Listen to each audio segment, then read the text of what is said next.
بسم اللہ الرحمن الرحیم۔ السلام علیکم دوستو۔ اسرائیل اور فلسطین کے درمیان گھمسان کی جنگ جاری ہے۔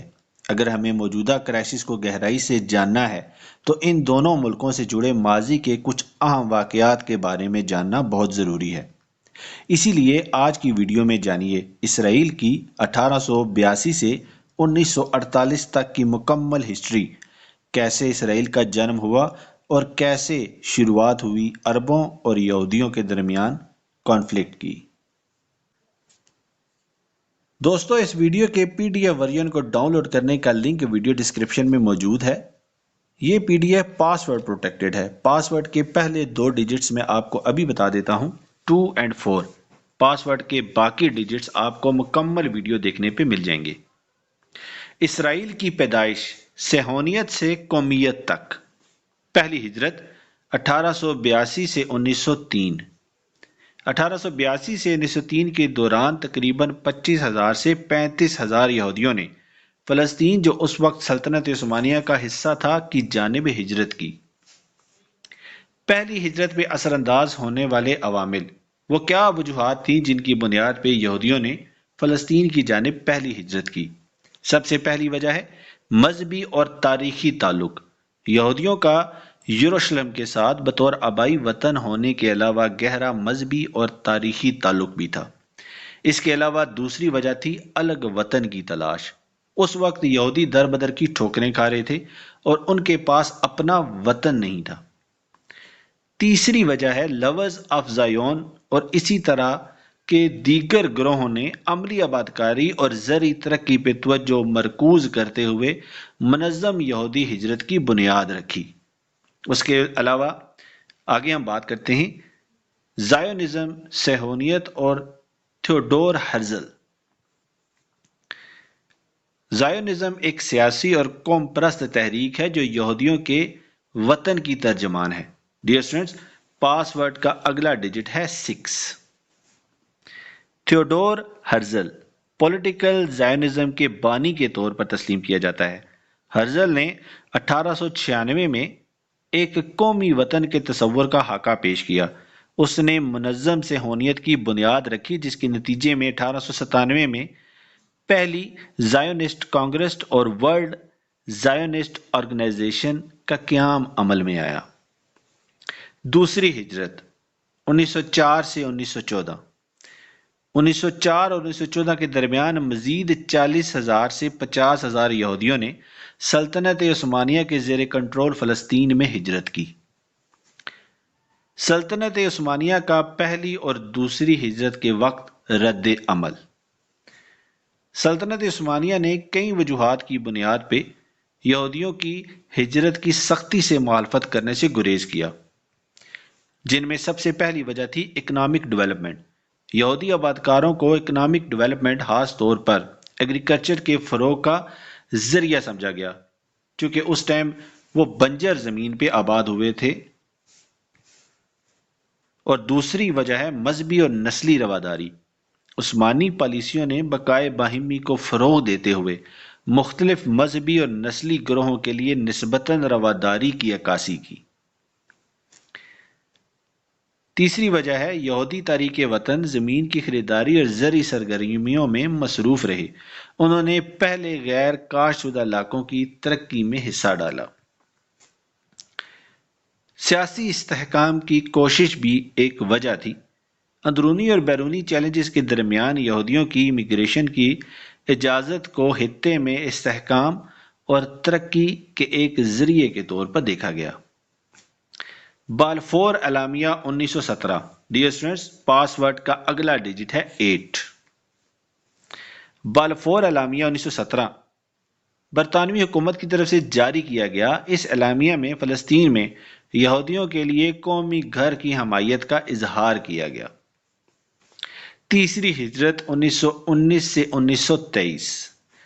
تیسری ہجرت، اس میں تقریباً 35,000 سے 40,000 یہودی تارکین وطن شامل تھے۔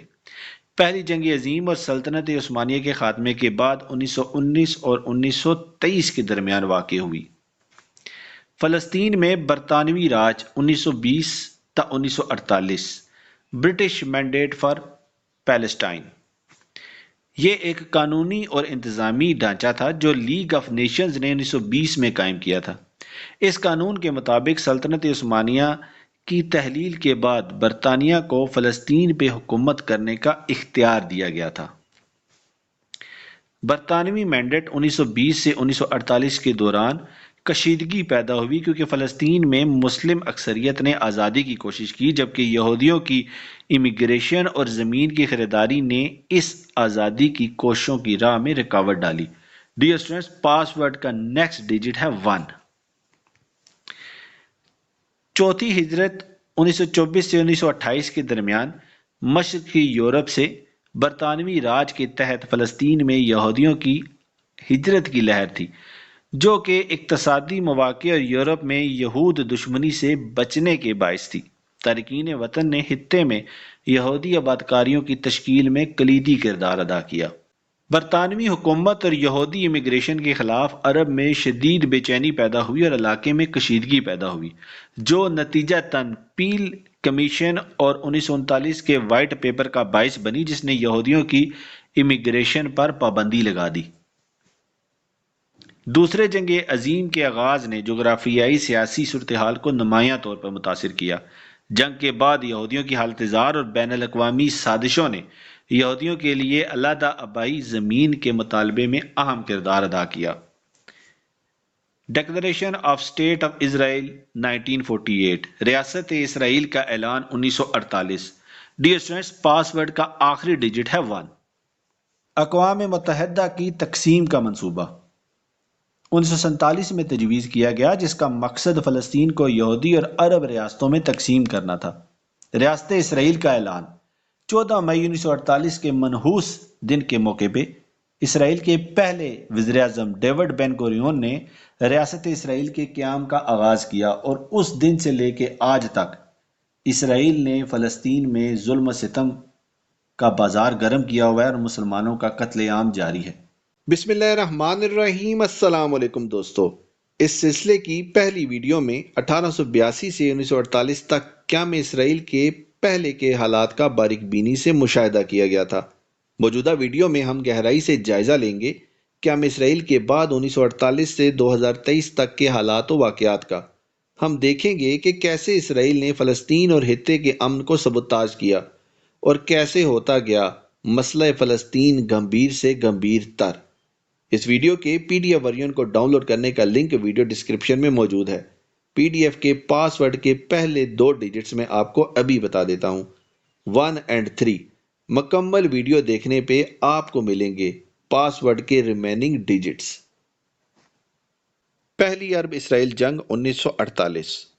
یہ جنگ 15 مئی 1948 سے 10 مارچ 1949 تک جاری رہی۔ اس جنگ کی بنیادی وجہ عرب ریاستوں کی طرف سے فلسطین کی 1947 کی تقسیم کے منصوبے کو مسترد کرنا تھا۔ اس جنگ میں اردن نے مغربی کنارے اور مشرقی یروشلم کو اپنی تحویل میں لے لیا، جبکہ مصر نے غزہ پہ قبضہ کر لیا۔ فلسطین کی 12 لاکھ کی کل آبادی میں سے تقریباً 7,50,000 فلسطینی یا تو ہجرت کر گئے یا اپنے علاقے سے بے دخل کر دیے گئے۔ 1949 کے جنگ بندی کے معاہدے۔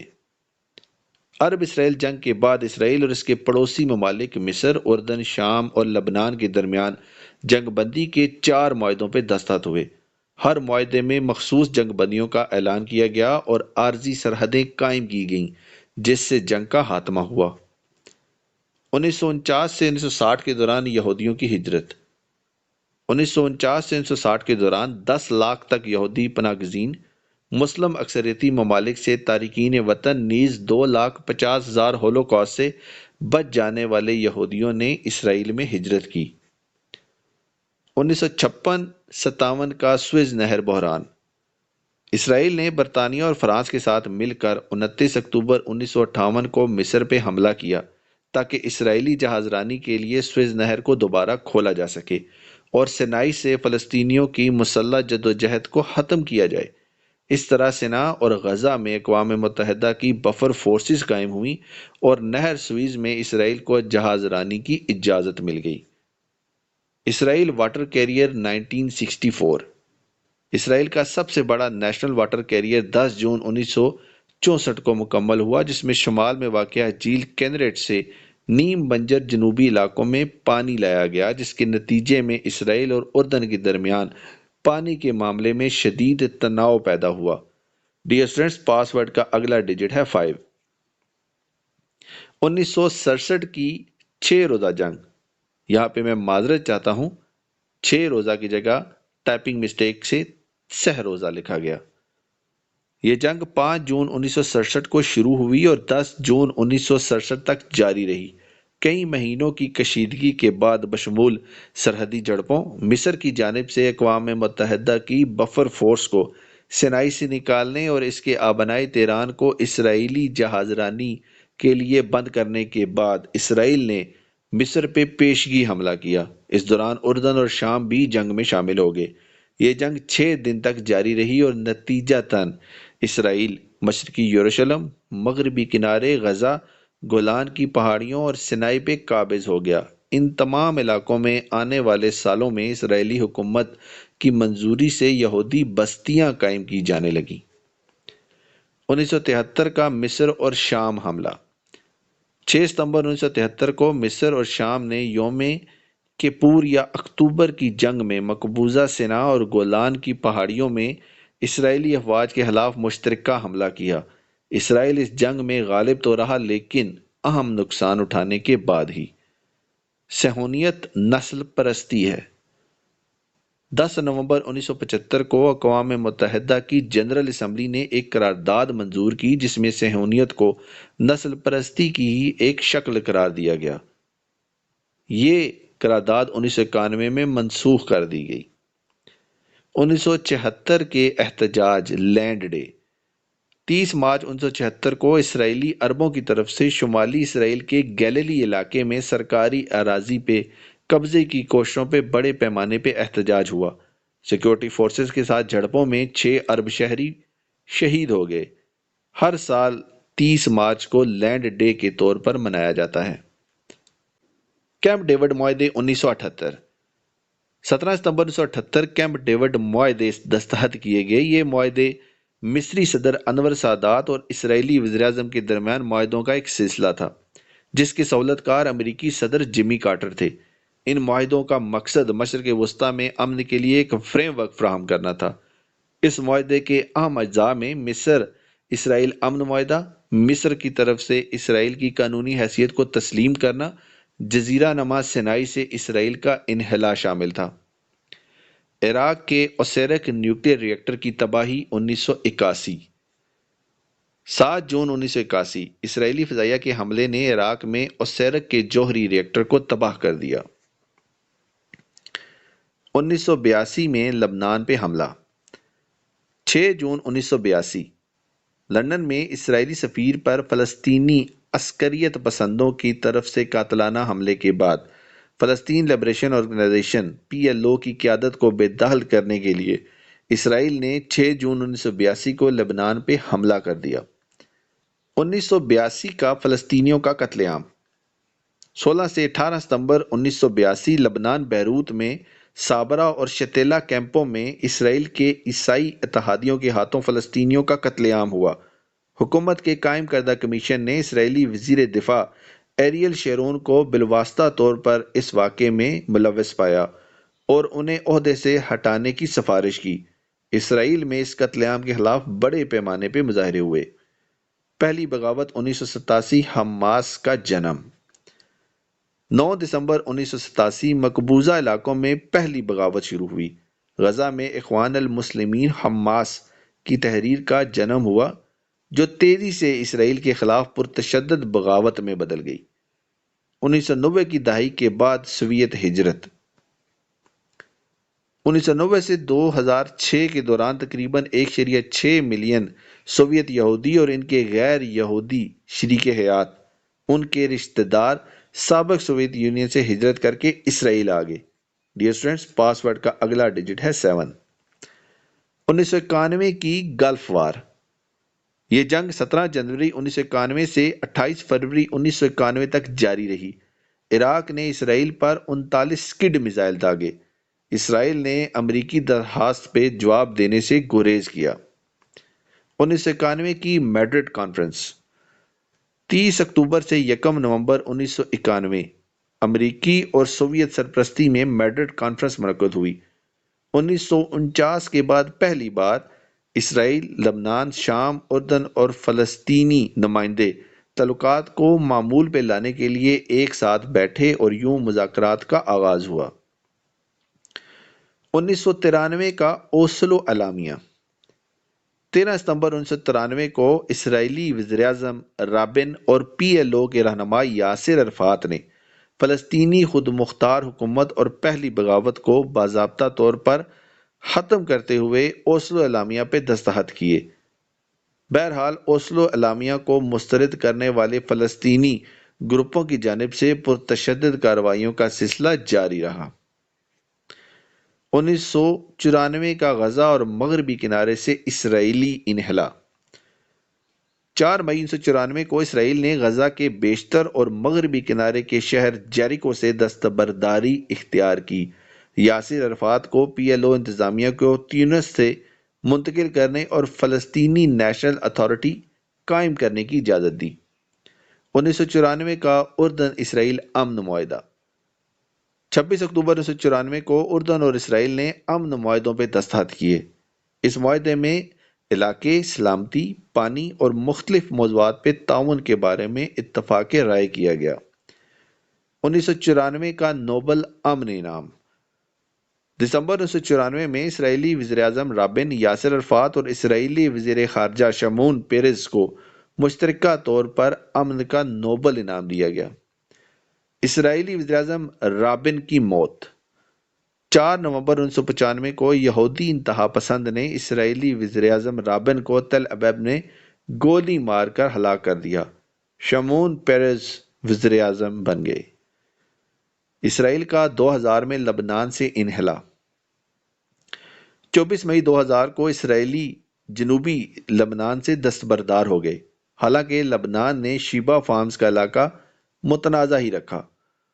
2002 کا آپریشن ڈیفینسو شیلڈ۔ 29 مئی 2002 کو اسرائیلی فوج نے فلسطینی خودکش بم حملوں کے بعد مغربی کنارے پہ آپریشن ڈیفینسو شیلڈ شروع کیا۔ یہ آپریشن مغربی کنارے پہ اسرائیل کا 1967 کے بعد ہونے والا سب سے بڑا فوجی آپریشن تھا۔ 2002 کے اسرائیلی بیریئرز۔ 23 جون 2002 کو اسرائیل نے مغربی کنارے اور اس کے آس پاس رکاوٹیں کھڑی کرنا شروع کر دیں۔ اسرائیل کا کہنا تھا کہ رکاوٹوں کا مقصد فلسطینیوں کے خودکش حملوں کو روکنا ہے، جبکہ فلسطینی اسے زمین ہتھیانے کے ایک ہتھیار کے طور پر دیکھتے تھے۔ 2003 کا آزاد فلسطینی ریاست کے قیام کا منصوبہ۔ 25 جون 2003 کو امریکہ، یورپی یونین، روس اور اقوام متحدہ نے آزاد فلسطینی ریاست کی تجویز پیش کرتے ہوئے اسرائیل فلسطین تنازع کے حل کے لیے روڈ میپ پیش کیا۔ اسرائیل اور فلسطین نیشنل اتھارٹی دونوں نے اس منصوبے کو قبول کیا، جس کے تحت اسرائیل مغربی کنارے میں یہودی بستیوں کی تعمیر کو منجمد کرے گا اور فلسطین اسرائیلیوں پہ حملے کا خاتمہ کریں گے۔ 2004 کی international court of justice advisory. 9 جولائی 2004 کو بین الاقوامی عدالت انصاف نے مشاورتی رائے جاری کی کہ اسرائیل کی جانب سے قائم کردہ مغربی کنارے کی رکاوٹیں غیر قانونی ہیں۔ اسرائیل کا 2005 میں غزہ سے انخلا۔ 12 ستمبر 2005 کو اسرائیل نے غزہ سے تمام یہودی آبادکاروں اور فوجی اہلکاروں کو واپس بلا لیا، جبکہ فضائی حدود، ساحلی پانیوں اور سرحدی گزرگاہوں پہ اپنا کنٹرول برقرار رکھا۔ ایریل شیرون کی 2006 میں موت۔ 4 جنوری 2006 کو ایریل شیرون فالج سے معذوری کے 6 سال بعد 11 جنوری 2014 کو اپنے انجام کو پہنچا۔ وہ کبھی بھی کوما سے باہر نکل ہی نہیں پایا۔ اولمرٹ نے اسرائیلی وزیراعظم کے طور پر کامیابی حاصل کی۔ فلسطین کے پارلیمانی انتخابات میں اسلامی تحریک کے مزاحمت حماس نے کامیابی حاصل کی۔ غزہ سے اسرائیل پہ راکٹوں کا حملوں کا سلسلہ جاری رہا۔ اگلے سالوں میں فلسطین کو اکثر اسرائیلی حملوں اور دراندازیوں کا سامنا کرنا پڑا۔ 2006 میں لبنان میں اسرائیلی دراندازی۔ 2006 میں اسرائیل نے حزب اللہ کے سرحد پار سے کیے گئے حملے اور 2 اسرائیلی فوجیوں کی گرفتاری کے جواب میں لبنان میں فوجی مداخلت شروع کی۔ یہ تنازع 12 جولائی 2006 سے 14 اگست 2006 تک 34 دنوں تک جاری رہنے والی ایک مکمل جنگ میں بدل گیا۔ اسرائیل کا مقصد حزب اللہ کی فوجی صلاحیتوں کو کمزور کرنا اور انہیں سرحد سے دور دھکیلنا تھا۔ تنازع کے نتیجے میں ہزاروں شہری ہلاک اور کافی مالی نقصان بھی ہوا۔ اقوام متحدہ کی ثالثی میں ہونے والی جنگ بندی کے نتیجے میں اگست 2006 میں اس جنگ کا خاتمہ ہوا۔ اس جنگ کے خطے میں دیر پا جغرافیائی اور سیاسی اثرات مرتب ہوئے۔ 2007 میں دیر الزور شام میں ایٹمی ری ایکٹر کی تباہی۔ 6 ستمبر 2007 کو اسرائیلی فضائیہ نے دیر الزور شام میں جوہری ری ایکٹر کو تباہ کر دیا۔ اسرائیل نے اس حملے کی باضابطہ ذمہ داری 2018 میں قبول کی۔ 2016 کا اسرائیل کے لیے امریکی فوجی امدادی پیکج۔ ڈیئر اسٹوڈنٹس، پاس ورڈ کا اگلا ڈیجٹ ہے 1۔ ستمبر 2016 نے امریکہ میں 10 سال کے لیے اسرائیل کے لیے $38 بلین کی تاریخی فوجی امدادی پیکج کی منظوری ہوئی، جو کہ امریکی تاریخ کا سب سے بڑا معاہدہ تھا۔ اس سے پہلے کا معاہدہ جو 2018 میں مکمل ہونا تھا، اسرائیل کو $3.1 بلین سالانہ فراہم کرتا تھا۔ یروشلم میں امریکی قونصل خانے نے مئی 2018 سے نئے کمپلیکس کی تکمیل تک امریکی سفارت خانے کے طور پہ کام کیا۔ ڈونلڈ ٹرمپ کا 2017-2019 میں یروشلم اور گولان پہاڑی سلسلے پہ اسرائیل کا قبضہ تسلیم کرنا۔ 6 ستمبر 2017 کو امریکی صدر ڈونلڈ ٹرمپ نے یروشلم کو اسرائیل کا دارالحکومت تسلیم کرتے ہوئے عرب دنیا اور کچھ مغربی اتحادیوں کو پریشان کیا، جبکہ 25 مارچ کو ڈونلڈ ٹرمپ نے گولان کی پہاڑی سلسلوں پہ اسرائیلی قبضہ کو تسلیم کیا، جسے اسرائیل نے 1967 کی جنگ میں شام سے چھینا تھا اور بعد میں ان پہاڑیوں کا اپنے ساتھ الحاق کر لیا۔ عالمی برادری اسرائیل کی گولان پہاڑیوں پہ قبضے کو تسلیم نہیں کرتی۔ امریکہ کی 2019 میں مغربی کنارے پہ اسرائیلی آبادکاریوں کی تسلیم۔ 18 نومبر 2019 کو امریکہ نے مغربی کنارے پہ اسرائیلی بستیوں کو قانونی قرار دے دیا۔ 2020 میں متحدہ عرب امارات کے سفارتی تعلقات۔ 13 اگست 2020 کو متحدہ عرب امارات اسرائیل کے ساتھ سفارتی تعلقات قائم کرنے والی پہلی خلیجی ریاست بن گئی۔ ڈیئر اسٹوڈنٹس، پاس ورڈ کا آخری ڈیجٹ ہے 0۔ 7 اکتوبر 2023 حماس نے 7 اکتوبر 2023 کو اسرائیل کے قبضے، غزہ کی پٹی کی ناکہ بندی، فلسطینیوں پہ اسرائیلی آبادکاروں کے تشدد، فلسطینیوں کی نقل و حرکت پہ پابندیوں اور ہزاروں فلسطینیوں کو قیدی بنانے کے جواب میں اسرائیل پہ 5000 میزائلوں سے حملہ کیا۔ حماس کی جانب سے ان دفاعی حملوں کے بعد اسرائیل کی بربریت دنیا کے سامنے ہے، لیکن دنیا اسرائیل کی اس ہٹ ڈرمی پہ چپ سادے بیٹھی ہے، اور اس سے بھی افسوسناک صورتحال یہ ہے کہ مسلم امہ اس معاملے پہ کوفیوں کی طرح مکمل خاموش ہے۔ اسی افسوس کے ساتھ اس ویڈیو سے اجازت چاہوں گا۔ دوستو، دعاؤں میں یاد رکھیے گا۔ اللہ حافظ۔ السلام علیکم۔